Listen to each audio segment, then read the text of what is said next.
चुनाव को लेकर अपडेट क्या है वो जल्दी से आपको बता देते हैं। पहले चरण के मतदान के लिए नामांकन शुरू हो गया है। 9 मंडलों के 37 जिलों में नामांकन की प्रक्रिया आज से शुरू हो गई है। 11 से 17 अप्रैल तक नामांकन दाखिल प्रक्रिया की जाएगी और आपको बता दें कि सुबह 11 बजे से दोपहर 3 बजे तक नामांकन प्रक्रिया होगी।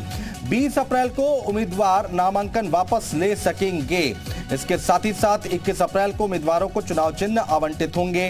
प्रथम चरण का मतदान 4 मई को होगा और इसके साथ ही साथ नामांकन के दौरान जुलूस निकालने पर पाबंदी भी लगाई गई है।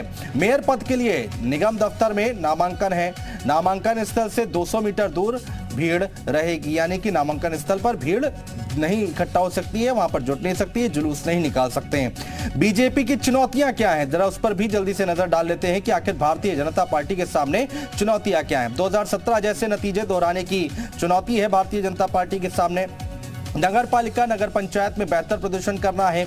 जातीय समीकरण को साधने की चुनौती है। मुस्लिम वोटर्स को अपने पाले में लाने की चुनौती है। ये सारी चुनौतियां भारतीय जनता पार्टी के सामने की हैं, वो हम आपको बता रहे हैं। सपा के दलित दांव का काट खोजना होगा। निर्दलीय प्रत्याशियों से पार पाना होगा।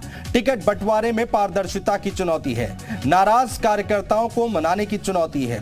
2024 के लिहाज से निकाय चुनाव काफी अहम माना जा रहा है। समाजवादी पार्टी 2024 के लोकसभा चुनाव से पहले हो रहे निकाय चुनाव के जरिए बड़े शहरों में भी पैठ बनाने की रणनीति पर काम कर रही है। निकाय चुनाव में अच्छा प्रदर्शन कर सपा लोकसभा चुनाव के लिए माहौल तैयार करना चाहती है। इसलिए सपा अध्यक्ष अखिलेश यादव कोई कोर कसर छोड़ना नहीं चाहते। अखिलेश शहरों में बूथ स्तर तक संगठन को मजबूत कर लोकसभा चुनाव के लिए सियासी जमीन तैयार करने में जुटे हैं और इसके लिए उन्होंने पिछड़ों और दलितों को बड़ा हथियार बनाया है।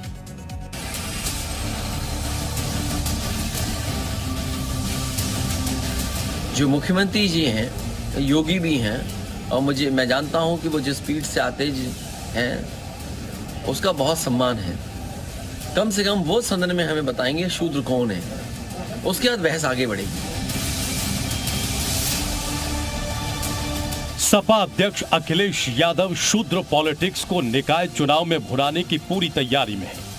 स्वामी प्रसाद मौर्य ने जिस फसल को लगाया उस फसल को अखिलेश यादव निकाय चुनाव में खाद पानी दे रहे हैं। दरअसल निकाय चुनाव में समाजवादी पार्टी आरक्षण का दांव चलेगी। वो बीजेपी पर आरक्षण की अनदेखी का आरोप लगाते हुए टिकट बंटवारे में सियासी समीकरण साधेगी और इसकी तैयारी भी शुरू हो गई है।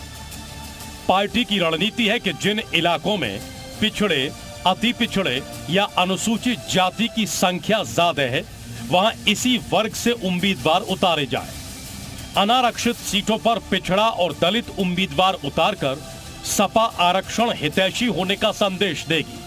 साथ ही पिछड़ों और दलितों को यह बताने की कोशिश करेगी कि उनका राजनीतिक भविष्य समाजवादी पार्टी के ही साथ है। समाजवादी पार्टी पूरे प्रदेश में नगर निगम के चुनाव में पूरी तैयारी के साथ मैदान में उतर रही है और भारतीय जनता पार्टी को शिकस्त देने काम करेगी। सपा की रणनीति है कि आरक्षण के मुद्दे को लगातार गरमाया जाए और इसको लेकर बीजेपी पर हमले भी तेज किए जाएं। लोगों को बताया जाएगा कि बीजेपी सरकार जानबूझकर संविधान में किए गए प्रावधानों को खत्म कर रही है। सपा लोगों को समझाएगी कि सरकार ने भले ही आरक्षण की अनदेखी की है, लेकिन सपा इसका पालन करेगी। समाजवादी पार्टी निकाय चुनाव में नई सियासी रणनीति बना रहा है। समाजवादी पार्टी का दांव है कि सामान्य सीटों पर भी ओबीसी और सुरक्षित यानी एससी के कैंडिडेट उतारे जाएं, जिसको लेकर वो बड़ी रणनीति तैयार करने में जुट गया। क्या समाजवादी पार्टी का ये दांव निकाय चुनाव में उसे उसकी रणनीति के मुताबिक जीत दिला पाएगा? रणनीति बनाकर नगर पालिका और नगर पंचायत अध्यक्ष और सभासदों के बीच सामाजिक समीकरण साधने की तैयारी है। सपा इसी आधार पर समीकरण तैयार कर रही है ताकि भविष्य में जनता के बीच रिपोर्ट रखी जा सके। ब्यूरो रिपोर्ट, जी मीडिया।